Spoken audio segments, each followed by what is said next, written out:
घोंसले की नींव बनाते देखा है? अथक परिश्रम करके तिनका तिनका बिटोर कर वो पक्षी अपना घोंसला बनाता है, अपनी संतान के लिए एक सुरक्षित घर बनाता है।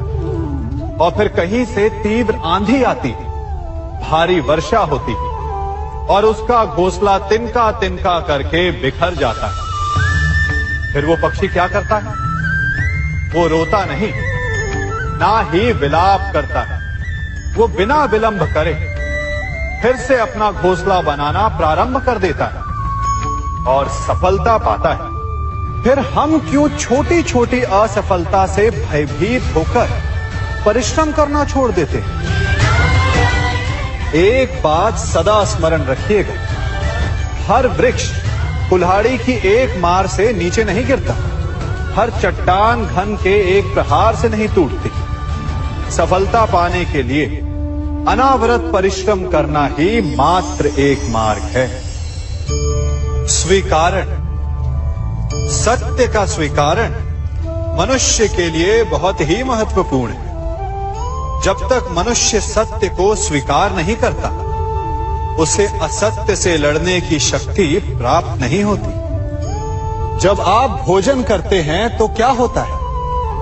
आपका पेट स्वीकारता है कि वो भर चुका है और आप भोजन करना बंद कर देते हैं। जब आपको निद्रा आती है तो क्या होता है?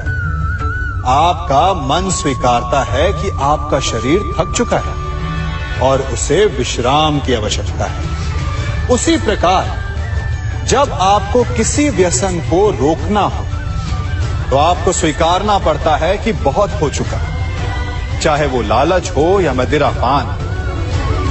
उस व्यसन का त्यागना तभी प्रारंभ होता है जब आप ये स्वीकार कर लेते हैं कि आप उस व्यसन के बंधक हैं। हम में से ऐसा कोई नहीं जिनकी परछाई उनसे दूर रहती।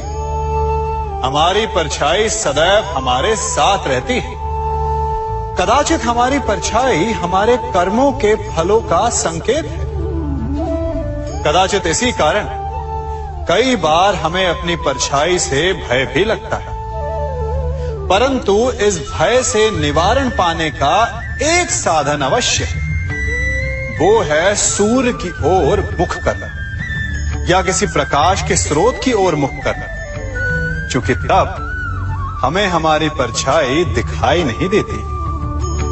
यदि इसे जीवन के संदर्भ में देखें तो ये प्रकाश का स्रोत शुभ कर्मों की चेतना है। यदि आपके मन में शुभ कर्म करने की इच्छा है तो आपको कभी भी अपने कर्मों के फल का भय नहीं होगा, क्योंकि यदि आपका मन शुद्ध होगा तो आपके कर्म शुद्ध होंगे और शुद्ध कर्मों का फल कभी अशुद्ध नहीं हो सकता।